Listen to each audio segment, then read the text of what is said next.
Paintings and now photography. The Alwani Exhibition has undergone some changes. For the first time, photographs could compete, with international participation welcomed this time around too.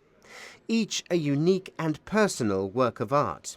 10 pieces were recognized as highly commended, and in fact there was a change of venue due to the number of entries. What happened was, it was a happy problem to have. Just after the deadline, the closing deadline, we realized that we had become victims of our own ambition and success. So it was physically impossible that we could fit so many art pieces, particularly the size of them, in the vaults that we had originally planned of the Fine Arts Gallery. So luckily the Gibraltar Cultural Services came to our rescue, and they had no doubt in allowing us to make use of these vaults, which we're very grateful to. In order to give more time to the artists, we are doing it every 2 years this time. And also we are trying to invite people from, also in future, from Morocco, from Portugal, and Spain, UK, Gibraltar, to make it more international. So you must be very happy with the works. Have you had a chance to look at them? Yes, in fact, this time I've been invited to become one of the judges, so I went through all the paintings and they are all amazing. Very difficult to choose. They are all winners. They are all first class. Best painting went to Benjamin Hassan. It's a painting of my son, so I'm very attached to him.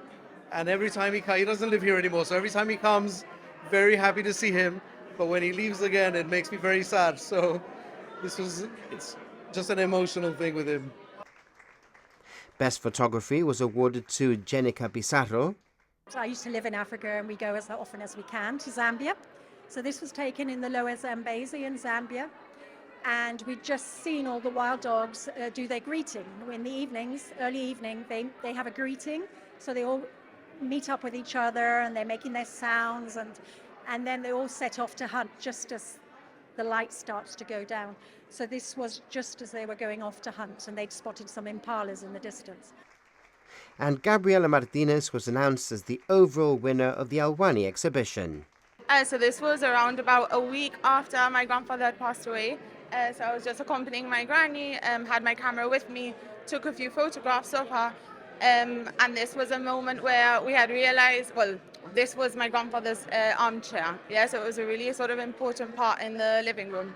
And we had realized no one had sat on it since he had passed away. So I just said, I was like, okay, now you just put your hand there. You know, we're just going to take a photograph of this, because that was where exactly he had left it. So that evidence of him being there, along with the idea of her sort of struggling, no, and obviously missing him a lot. So I tried to sort of bring that in through the photos. The way that the light shone on her hand, it just made it very cinematic for me. And it's an extremely sentimental piece for myself and my family. There is also a People's Choice Award with an extra 2 prizes, £500 in each category for painting and photography. It'll be announced after the exhibition closes on the 21st of June. This will be based on a People's Choice ballot. Visitors can pop into the Gustavo Bacarices Gallery Monday to Friday from 10 a.m. to 4 p.m. and place their vote.